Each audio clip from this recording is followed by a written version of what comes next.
GPT Kristus Alfa Omega Shalom. Ketika iman dan kesetiaan diuji. Dari Ayub pasal 2 ayat 1 sampai 8. Demikian firman Tuhan. Pada suatu hari datanglah anak-anak Allah menghadap Tuhan, dan di antara mereka datang juga iblis untuk menghadap Tuhan. Maka bertanyalah Tuhan kepada iblis, dari manakah engkau? Lalu jawab iblis kepada Tuhan, dari perjalanan mengiringi dan menjelajah bumi. Firman Tuhan kepada iblis, apakah engkau memperhatikan hambaku Ayub? Sebab tiada seorang pun di bumi seperti dia, yang demikian saleh dan jujur, yang takut akan Allah dan menjauhi kejahatan. Ia tetap tekun dalam kesalehannya, meskipun engkau telah membujuk aku melawan dia, untuk mencelakakannya tanpa alasan. Lalu jawab iblis kepada Tuhan, kulit ganti kulit.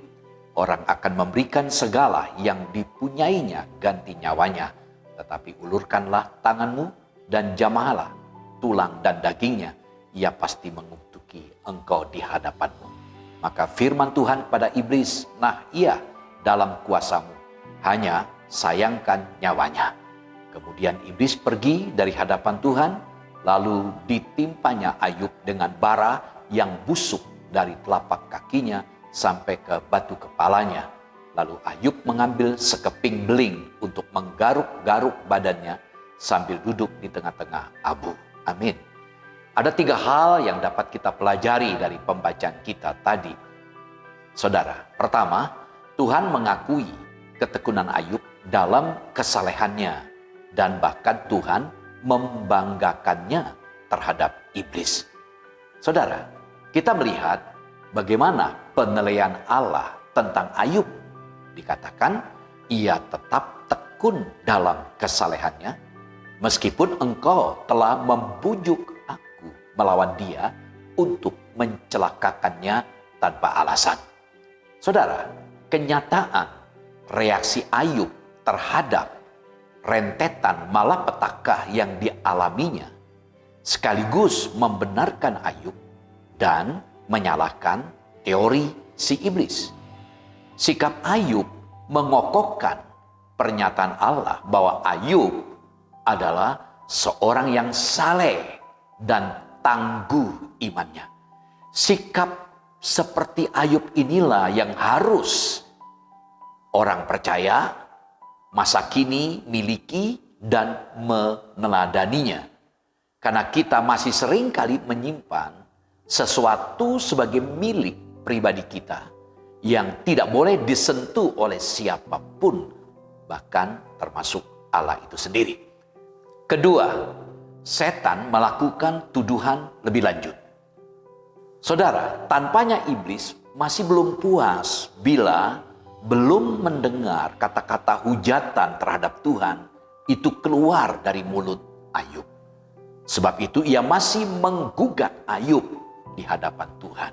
Menurut iblis, meskipun Ayub kehilangan harta benda dan anak-anaknya, toh dia masih segar bugar.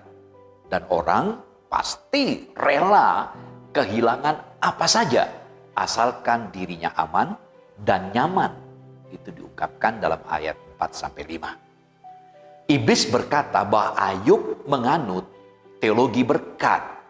Maksudnya, ia seolah dekat dengan Allah karena ada maunya, yaitu sejauh Allah memberkatinya. Ayub bisa setia ikut Tuhan karena memang dia diberkati Tuhan. Iblis meminta agar Tuhan mengulurkan tangannya dan menjamat tulang dan daging Ayub supaya kena kutuk. Saudara, apakah Tuhan menyetujuinya? Secara sepintas jawabannya pasti iya. Jika kita memperhatikan Ayub 2 ayat 6, maka kita menemukan sesuatu yang menarik. Dikatakan demikian, maka firman Tuhan kepada iblis, nah ia dalam kuasamu, hanya sayangkan nyawanya. Lalu atas seizin Tuhan, Ayub pun tertimpa bara dari ujung rambut sampai ke ujung kakinya. Kita menemukan sesuatu yang menarik. Tuhan tidak sedikit pun bersedia menggunakan tangannya untuk menulahi Ayub. Tangan iblislah yang melakukannya. Peran Tuhan dalam pergumulan itu hanya sampai pada mengizinkan iblis melakukannya. Pelajaran bagi kita, semua peristiwa itu ada di dalam kendali Tuhan. Tuhan mengizinkan iblis memberikan penyakit pada tubuhnya, namun Tuhan menjaga jiwanya. Iblis tidak dapat melakukan sesuatu apapun tanpa seizin Tuhan. Iblis mencoba manusia untuk menjatuhkannya, sebaliknya Tuhan tidak mencobai manusia, ia menguji manusia untuk memurnikannya. Iblis berharap pencobaan ini akan menghancurkan iman Ayub, tetapi Tuhan tahu bahwa iman Ayub dapat bertahan dan malah akan bertambah murni. Iblis meminta izin kepada Tuhan bukan untuk menunjukkan bahwa iblis bekerja bagi Tuhan. Hal ini justru memperlihatkan bahwa Tuhan berkuasa penuh atas iblis dan bahwa tidak ada yang terjadi di luar kuasa Tuhan. Yang ketiga, kesetiaan Ayub melampaui penderitaannya yang dahsyat. Kita lihat dalam Ayub pasal 2 ayat 7-8. Kemudian iblis pergi dari hadapan Tuhan, lalu ditimpanya Ayub dengan bara yang busuk dari telapak kakinya sampai ke batu kepalanya. Lalu Ayub mengambil sekeping beling untuk menggaruk-garuk badannya sambil duduk di tengah-tengah abu.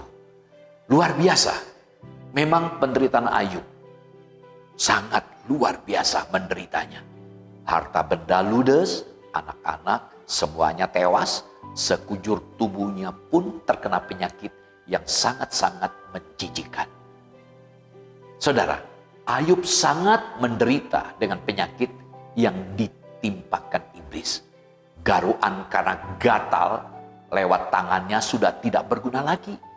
Itulah sebabnya Ayub menggunakan beling untuk menggaruk-garuk badannya.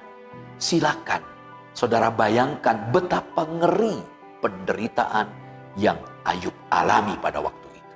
Pada bagian ini tidak terlihat adanya komentar Ayub atas penyakit yang menimpa dia.